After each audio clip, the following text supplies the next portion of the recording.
Coríntios, capítulo 15, Salmo do versículo 40 de 1 Coríntios 15, 1 Coríntios 15, 40, diz o seguinte: há corpos celestes e há também corpos terrestres, mas o esplendor dos corpos celestes é um, e o esplendor dos corpos terrestres é outro. Um é o esplendor do sol, outro o esplendor da lua, e outro das estrelas, e as estrelas diferem em esplendor umas das outras. Assim será com a ressurreição dos mortos. O corpo que é semeado é perecível e ressuscita imperecível. É semeado em desonra e ressuscita em glória. É semeado em fraqueza e ressuscita em poder. É semeado um corpo natural e ressuscita um corpo espiritual. Se há corpo natural, há também corpo espiritual. Assim está escrito: o primeiro homem, Adão, tornou-se um ser vivente. O último Adão, espírito vivificante. Não foi o espiritual que veio antes, mas o natural. Depois dele, o espiritual. O primeiro homem era pó da terra, o segundo homem dos céus. Os que são da terra são semelhantes ao homem terreno, e os que são dos céus ao homem celestial. Assim como tivemos a imagem do homem terreno, teremos também a imagem do homem celestial. Irmãos, eu declaro a vocês que carne e sangue não podem herdar o reino de Deus, nem o que é perecível pode herdar o imperecível. Eis que eu digo um mistério: nem todos dormiremos, mas todos seremos transformados. No momento, num abrir e fechar de olhos, ao som da última trombeta, pois a trombeta soará, os mortos ressuscitarão incorruptíveis, e nós seremos transformados. Pois é necessário que aquilo que é corruptível se revista da incorruptibilidade, e aquilo que é mortal se revista da imortalidade. Quando, porém, o que é corruptível se revestir da incorruptibilidade, e o que é mortal da imortalidade, então se cumprirá a palavra que está escrita: a morte foi destruída pela vitória. Onde está a morte, a sua vitória? Onde está a morte, o seu aguilhão? O aguilhão da morte é o pecado, e a força do pecado é a lei. Mas a graça a Deus, mas graças a Deus que nos dá a vitória por meio do nosso Senhor Jesus Cristo. Portanto, meus amados irmãos, mantenham-se firmes e que nada os abale. Sejam sempre dedicados à obra do Senhor, pois vocês sabem que no Senhor o trabalho de vocês não será inútil. Oremos. Eu queria que a minha esposa Stephanie fizesse essa oração. Amém? Senhor Jesus, te agradecemos, ó Pai, por essa palavra, Pai. Senhor, usa o teu filho, ó Deus, com autoridade, com sabedoria, com discernimento, ó Pai. E fala através dele, Senhor, aquilo que o Senhor quer nos ensinar nesta noite. Ser ele, Senhor, um canal de graça. No nome de Jesus, fala conosco, ó Deus. Amém. Os irmãos podem sentar. Queridos, basicamente esse texto fala sobre ressurreição. E é um texto que ele aborda o tema da ressurreição de formas muito diferentes. É até difícil pregar um único sermão com todo esse texto. Dava para fazer uns 20 sermões aqui, usando trechos mais curtos dessa passagem bíblica. O apóstolo Paulo, para falar de ressurreição, ele fala de ressurreição e de arrebatamento nesse texto. E ele tenta concentrar esses dois eventos, a ressurreição dos mortos e o arrebatamento da igreja, como sendo a nossa transformação. Os que estão mortos são transformados da morte para a vida e recebem um novo corpo. E os que estão vivos também são transformados, né, sem passar pela morte. E ele começa a falar sobre ressurreição e arrebatamento nesse texto. Eu acho que arrebatamento é um tema que a igreja precisa retomar nos púlpitos com urgência.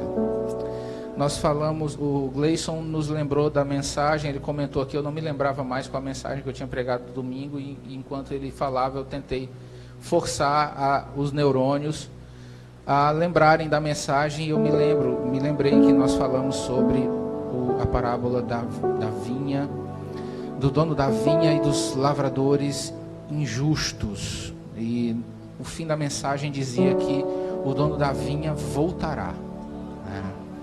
E nesse domingo nós mais uma vez abordamos esse mesmo tema de que Jesus vai voltar para levar a sua igreja, como foi lido no versículo 52, né? Mas vamos por parte. O apóstolo Paulo começa a falar da ressurreição, e antes de entrar nesse tema da ressurreição, ele passa por várias coisas de forma meio didática, né? Ele começa a falar do corpo. Depois ele começa a fazer um paralelo entre Adão e Cristo. Adão, o primeiro homem, Cristo, o último, o segundo Adão, o último Adão. E quando ele está falando dos corpos, nós não chegamos a ler esse texto, mas ele dá uma verdadeira aula de biologia aqui. Ele diz, um é o corpo dos peixes, outro é o corpo dos homens. Ele começa a falar dos diferentes tipos de corpos, os diferentes tipos de materiais que compõem a carne, né? E de forma muito, muito profunda, né?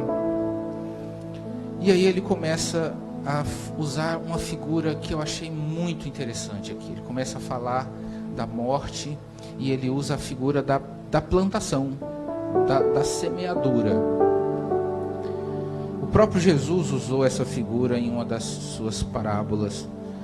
E aí o apóstolo Paulo diz, o corpo que é semeado é perecível e ressuscita imperecível. Ele apresenta o corpo humano como uma semente, né? E a exemplo do que o próprio Evangelho diz, não tem como uma semente produzir frutos se ela em si não morrer. Então o apóstolo Paulo está dizendo, olha, o teu corpo é como uma semente, você é uma semente. Quando o seu corpo é semeado na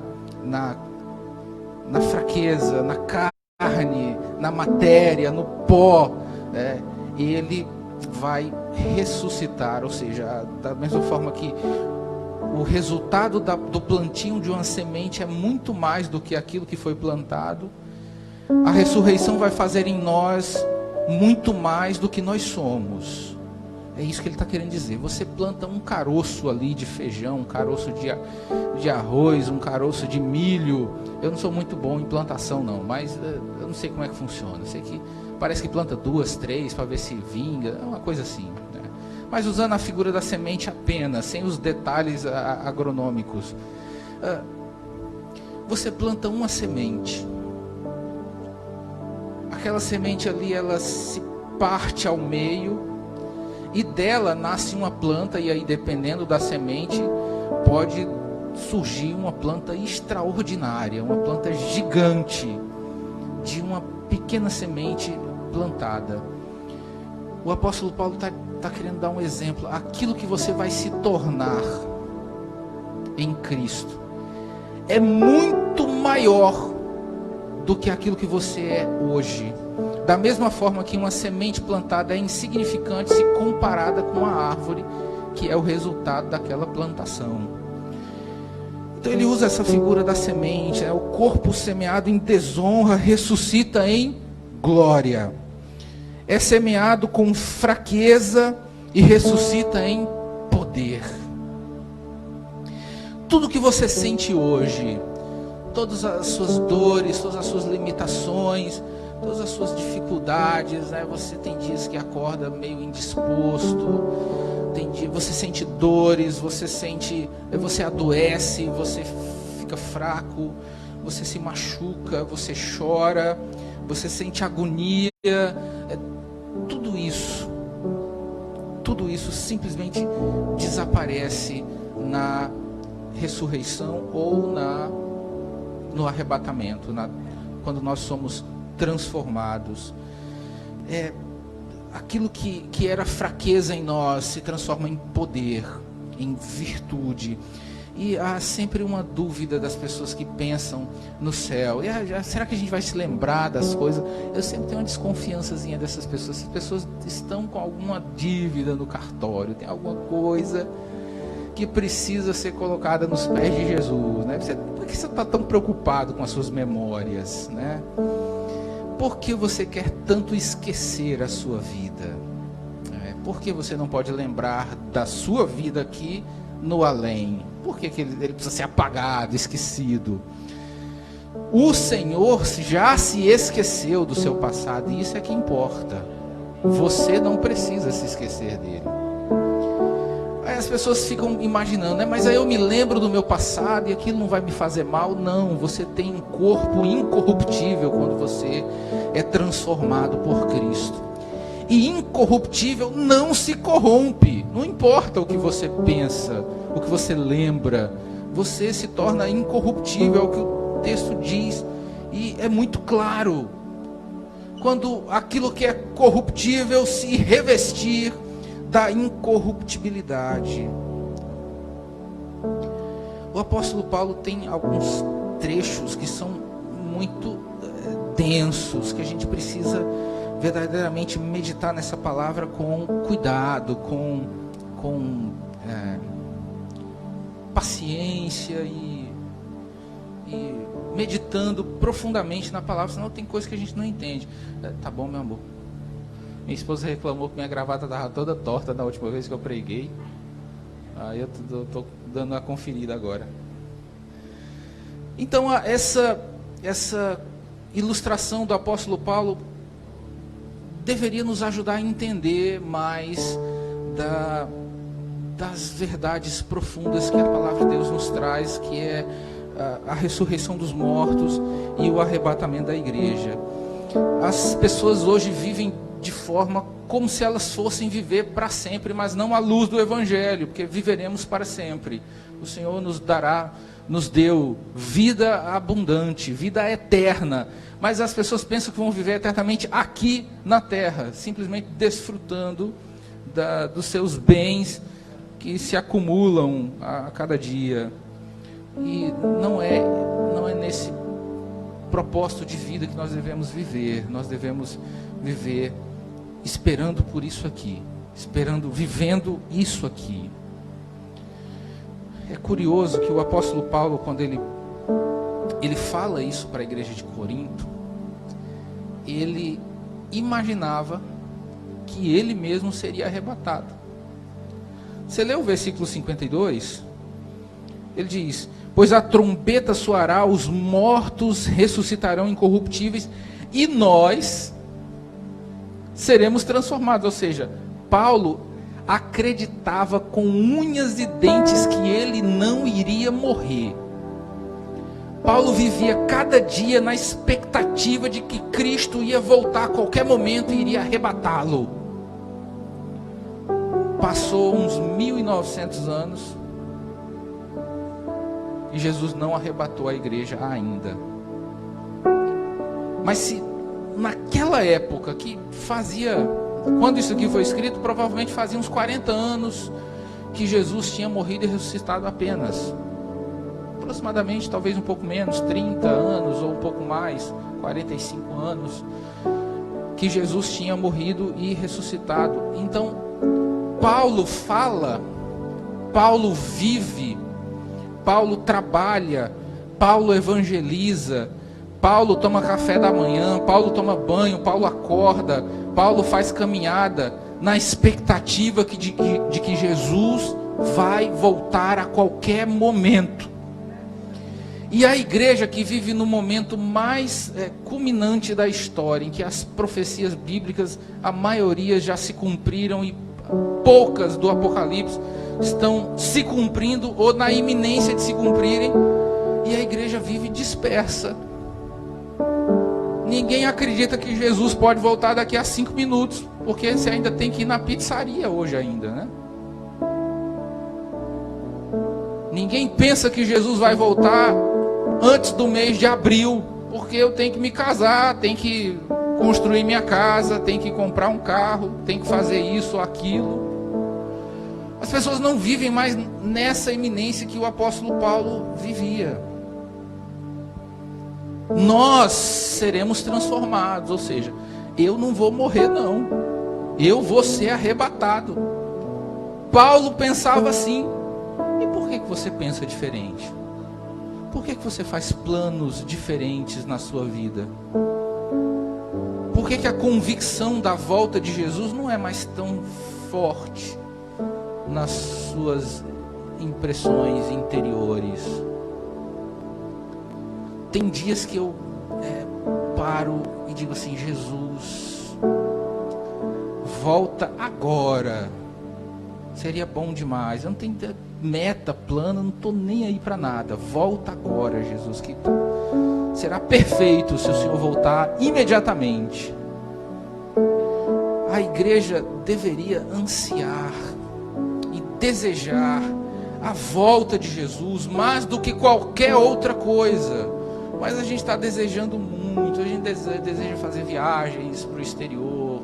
A gente deseja um emprego melhor, a gente deseja uma casa na praia, a gente deseja tanta coisa, e poucos vivem como o apóstolo Paulo vivia, dizendo: olha, quem morreu, mas eu vou ser transformado, eu vou ser arrebatado. A igreja, infelizmente, não vive mais com essa expectativa. E isso é uma vergonha para nós. É uma vergonha. Sabe o que a igreja de Atos dos Apóstolos fez? Aquela igreja que a gente chama de igreja primitiva, aquela igreja que não tinha nome, que não tinha templo, que não tinha parede, que não tinha estrutura organizacional, né? Não tinha estatuto nem ata. Aquela igreja, as pessoas se reuniam, elas comiam juntas e elas diziam: bom, já que Jesus vai voltar logo, né, eu vou vender tudo que eu tenho e vou dar logo para distribuir aqui para a gente comer enquanto Jesus chega. Teve até um probleminha aí com o tal de Ananias e Safira, um casalzinho abençoado, que deu ruim para eles. Eles viram Barnabé vendendo uma propriedade, entregando todo o dinheiro nos pés dos apóstolos. A igreja estava completamente desligada de tudo aqui na terra, porque eles estavam desejosos e sedentos da volta de Jesus. Jesus, anos antes, foi visto por aproximadamente 500 discípulos subindo aos céus e dizendo: eu vou voltar. E eles: bom, se Jesus vai voltar, para que eu quero casa? Para que eu quero terreno? Vamos adorar a Deus e evangelizar aqui, para a gente levar o máximo de gente que a gente conseguir para o céu. Essa era a meta da igreja.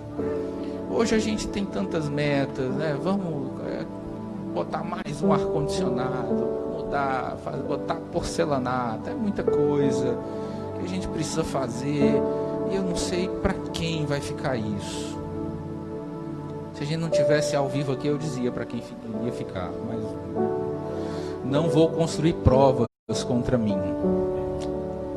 Então, nós precisamos voltar a esse sentimento de que Jesus está voltando a qualquer instante. Pode ser enquanto você está tomando banho e você vai subir. Pode ser enquanto você está passeando com seu cachorro. Eu não sei. Mas viva assim. Você está lavando louça, esperando Jesus voltar. Você está varrendo a casa, esperando Jesus voltar. Você está trabalhando, esperando Jesus voltar. O problema é que as pessoas têm uma fascinação pelo pecado e elas querem pecar. E aí Jesus volta enquanto você está pecando, adivinha o que acontece?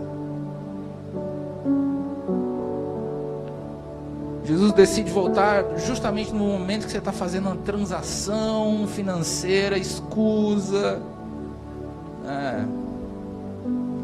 No momento que você está flertando com o cônjuge alheio. E aí Jesus volta. Viva como se Jesus fosse voltar agora, nesse instante. Não pense, Jesus vai voltar daqui uns 10 anos ainda, né? Eu vou me casar, vou comprar uma casa, vou comprar uma parte. Gente, se eu soubesse que ele ia voltar daqui a 10 anos, eu largava tudo, só levava a esposa. Ia fazer missão por aí, né? Graças a Deus, né, amor? Amém. Eu não queria saber de nada, mas eu não sei quando ele vai voltar. Então a gente vai levando a vida, mas essa consciência da volta imediata de Jesus precisa encher o coração da igreja de novo. Precisa ocupar a nossa mente todos os dias. Jesus vai voltar e a sua volta pode ser a qualquer instante. Mas infelizmente a maioria de nós não vive assim. Eu também não quero que você vire um hippie gospel, né? O evangelho hipster, de você abandonar tudo e sair vivendo aí do evangelho. Viva a sua vida, mas viva na expectativa da volta de Jesus imediata. E ele continua falando do corpo que é semeado, e é semeado em fraqueza, é ressuscitado em poder. E aí ele começa a falar de Jesus e de Adão. E ele faz esse paralelo entre Adão e Cristo.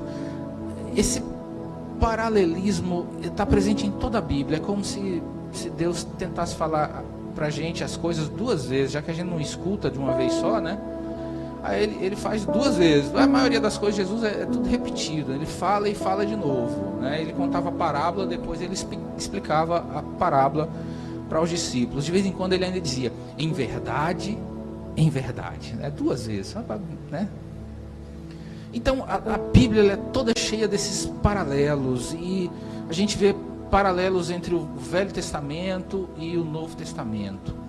A gente vê paralelos entre a Arca da Aliança e Jesus.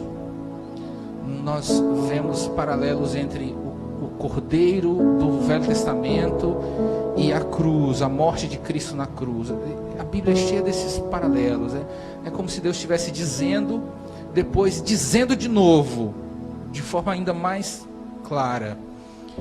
Então, o nascimento de Adão, o surgimento de Adão, não foi um plano de Deus que não deu certo, que falhou. Eita, eu fiz o homem aqui, ele errou, deu problema. Vou ter que arrumar outra solução. Vou fazer uma gambiarra aqui. O que eu faço para consertar o pecado do homem? Não foi isso. A Bíblia diz que Deus é onisciente. Ele sabe de tudo. Ele não induziu Adão ao pecado. Ele simplesmente sabia que ele ia pecar. Ele já sabia. Então, a provisão da salvação, segundo diz a Bíblia, ela foi providenciada desde a eternidade. Antes de Adão nascer, a salvação em Cristo já estava programada. Já estava planejada. Já estava feito o plano.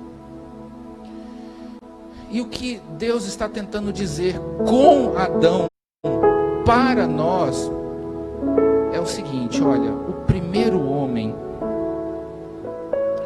foi feito à minha imagem. Presta atenção nisso aqui, gente, isso é profundo demais.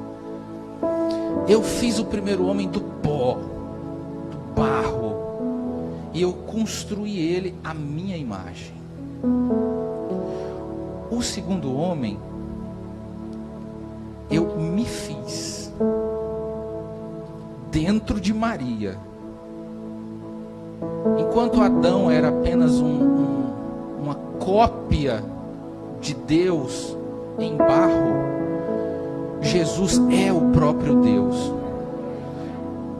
Deus faz o homem à imagem dele em Adão, e ele toma a forma humana em Jesus. Enquanto ele faz do barro uma cópia, uma imagem de quem ele é, ele se faz visível em Jesus, quando o Verbo encarna e se faz carne e habita entre nós. E Paulo começa a falar exatamente isso. Olha, o primeiro Adão era carnal. O primeiro Adão era apenas uma alma vivente.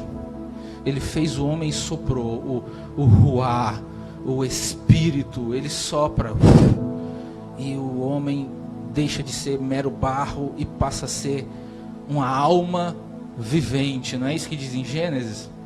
E aí Paulo completa: já o segundo homem, Jesus, não é só uma alma vivente.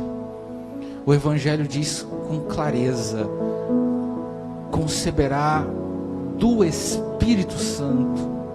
Veja, apesar de Deus ser o Pai, Jesus, biologicamente, do ponto de vista prático, ele na verdade é filho do Espírito.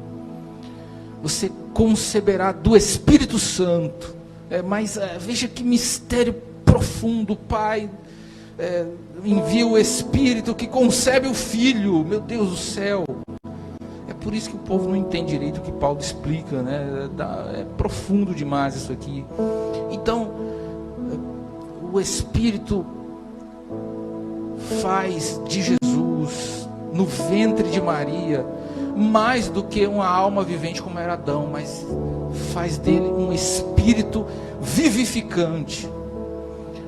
E isso é muito profundo, porque isso quer dizer que Jesus simplesmente não pode morrer. Por dois motivos. Primeiro, ele é a vida. Primeiro motivo.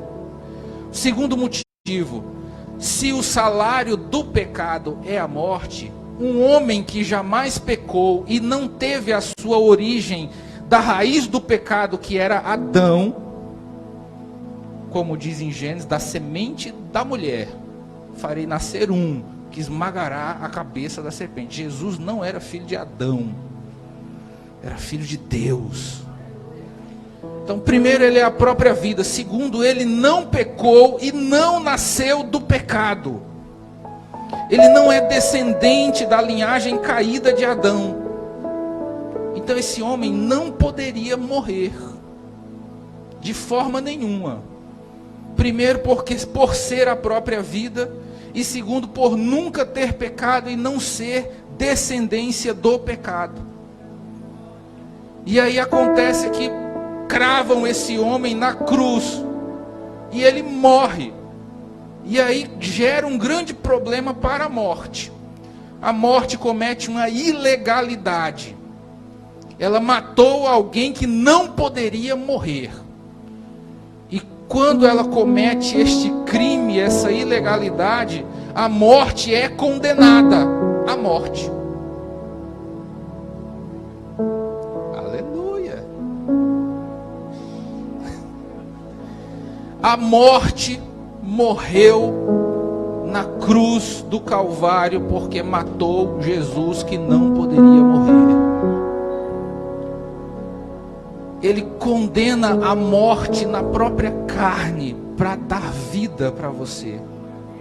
Para que isso que o apóstolo Paulo escreve aqui no capítulo 15 se concretize.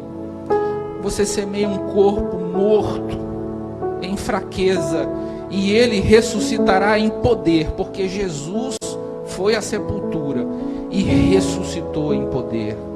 E da mesma forma que ele ressuscitou em poder, você ressuscitará também. E se a igreja não crê na ressurreição, o apóstolo Paulo diz isso também. Você está fazendo o que aqui? Você nem serve para ser crente se você não acredita na ressurreição. Todo o evangelho é gira em torno da ressurreição dos mortos, senão perde todo o sentido da gente estar aqui. Cada um vai para casa e esquece, vai fazer outra coisa. A ressurreição é um fato. Nós vivemos na expectativa de que Jesus volte, nos transforme, ou que a gente morra e um dia ressuscite.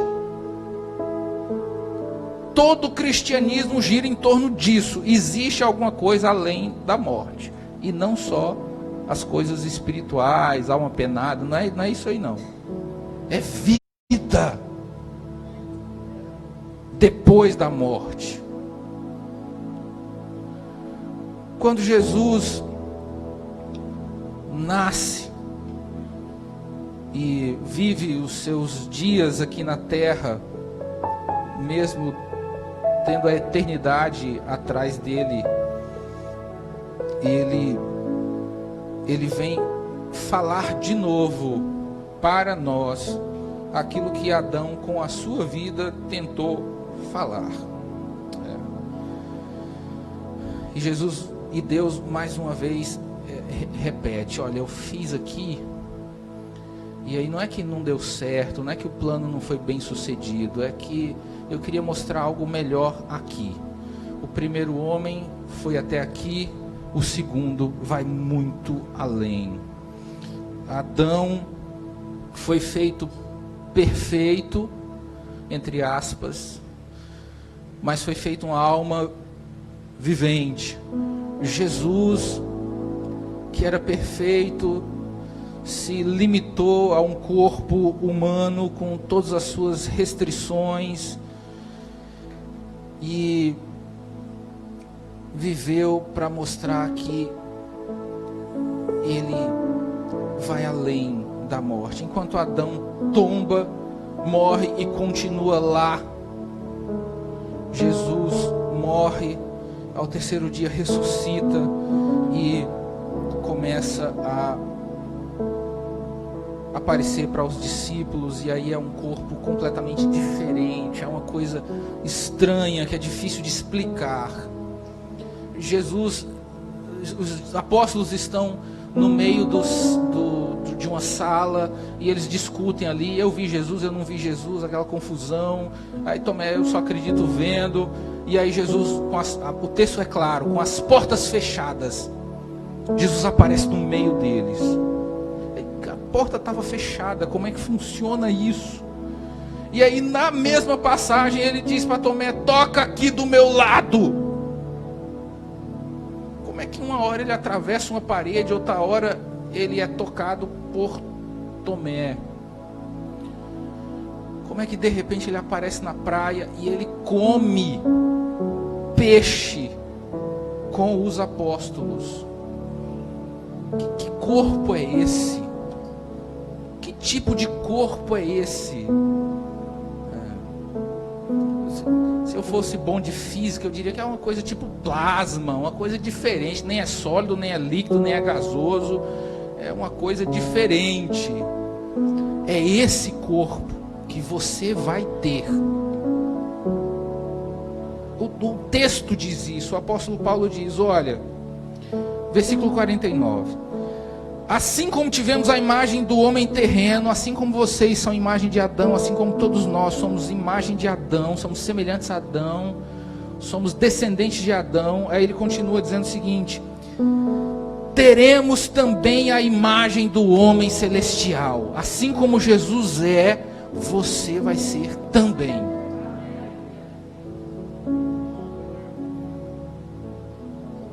E ele ainda diz, olha, carne e sangue não herdarão o reino.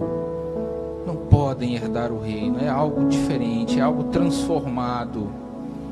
É algo além daquilo que a gente entende. Daí, o nosso tempo já foi embora, mas o apóstolo começa a falar do arrebatamento e ele finaliza dizendo o seguinte: parece que todo texto fala de ressurreição, arrebatamento, de diferentes formas, corpo, os corpos diferentes em glória, Jesus, Adão, ele faz várias observações durante o texto, e aí ele termina dizendo o seguinte: portanto, meus amados irmãos, mantenham-se firmes e que nada os abale. Nada os abale. Sejam sempre dedicados. Tem versão que diz sempre: sejam abundantes na obra do Senhor. E aí, isso... por que isso está no final de um texto que fala sobre arrebatamento? Por que ele escolheu isso aqui? Por que ele não simplesmente disse, esperem pela graça, que a graça os alcançará? Mas ele diz, não, já que vocês estão esperando o arrebatamento, já que vocês estão aí nessa expectativa de que Jesus vai voltar a qualquer momento, ao invés de cruzar os braços e dizer, vem Jesus, me leva, Maranata, vem Senhor Jesus, o Senhor vem, ao invés de você relaxar, né, seria a coisa mais, você está esperando alguém, né? O exemplo do casamento, né? As pessoas esperam a vinda da noiva, né? Todo mundo sentado, todo mundo relaxado, de boa, né? Esperando os petiscos do casamento, né? Os comes e bebes, enquanto a cerimônia não começa, até que simplesmente a noiva chega e aí todo mundo fica de pé e aquela coisa toda. Por que a gente não simplesmente relaxa e desfruta desta graça tão maravilhosa que nos salvou, né? Por que a gente simplesmente não cruza os braços e espera Jesus voltar?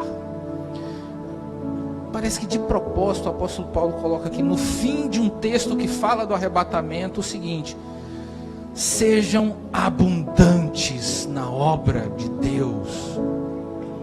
A minha tradução diz, sejam sempre dedicados à obra do Senhor. Se Ele já está vindo, por que tanto esforço? Por que tanta dedicação? Por que tanta abundância? Por que tanta firmeza na obra? Isso aqui ele não está falando só de vida de comunhão, ele está falando de serviço cristão. Sejam sempre dedicados à obra do Senhor. Não está falando só que você tem que ler a Bíblia e orar todo dia e cantar 3 hinos e pronto, você cumpriu o seu devocional e está tudo certo. Isso não é ser abundante na obra do Senhor. Isso é o mínimo que um crente deve fazer: ler a Bíblia, orar e louvar, adorar. Se você está fazendo isso na sua casa, me desculpa a decepção, você não está fazendo mais do que a sua obrigação. Esse texto ele apresenta um outro nível de servir a Deus. Seja abundante na obra. Ou você pensa que você está lendo a Bíblia em casa, está orando 15 minutinhos, você está fazendo a obra do Senhor. Você não está fazendo a obra do Senhor. Você está fazendo um devocional que é muito bom, não deixe de fazer, continue. Mas isso não é a obra do Senhor. Isso talvez seja uma preparação para a obra, mas não é a obra do Senhor que você deve ser dedicado e abundante. O que eu quero dizer é que enquanto você espera Jesus voltar, o que é esperado de mim, o que é esperado de você é dedicação, firmeza e abundância na obra do Senhor. O sentimento é o oposto de alguém que espera. Espere Jesus voltar, mas não fique parado esperando Jesus voltar. Faça alguma coisa enquanto espera Jesus voltar. E não simplesmente faça aquele serviço labrogeiro, né? É a expressão que eu aprendi aqui em Pernambuco, serviço labrogeiro. O que é o serviço labrogeiro? É um negócio mal feito, a coisa mal feita. É você, não, mas eu não estou pecando, eu não Como dizem lá no interior, eu nunca matei ninguém, eu nunca roubei ninguém. Estou orando, estou lendo a Bíblia, está tudo certo. Mas o apóstolo Paulo nos alerta. Portanto, meus amados irmãos, mantenham-se firmes, que nada os abale. Isso aqui já dá outra mensagem, né? Tem gente que se abala muito fácil, meu Deus do céu. Que nada os abale, sejam sempre dedicados à obra do Senhor, pois vocês sabem que no Senhor o trabalho de vocês não será inútil, ou em outra tradução diz, não será em vão. Aquilo que você faz para Deus tem recompensa. Depois de ouvir que Jesus vai voltar, vai arrebatar a igreja, não era nem para a gente esperar recompensa nenhuma. Mas ele ainda diz, olha, aquilo que você faz tem utilidade. A obra que você faz não será em vão. O trabalho que você fizer para o Senhor não será inútil, não será em vão, mas terá recompensa.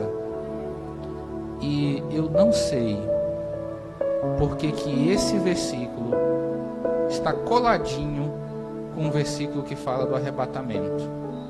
Será que é condicional? Não sei. Não posso afirmar isso.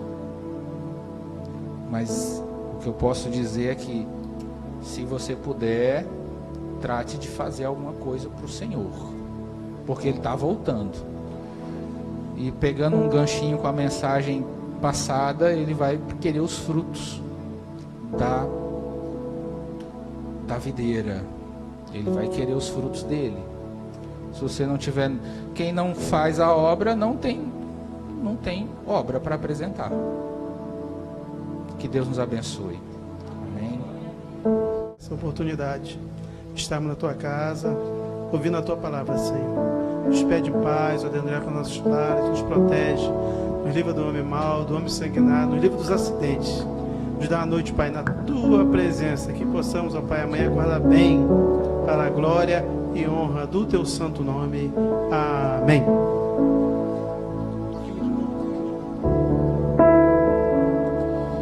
Glória a Deus. Estenda a sua mão. Que o amor de Deus, o nosso amantíssimo Pai, a graça salvadora de Jesus, seu Filho, a comunhão e as doces consolações do Espírito Santo sejam conosco, hoje e para todo sempre. A igreja diz amém.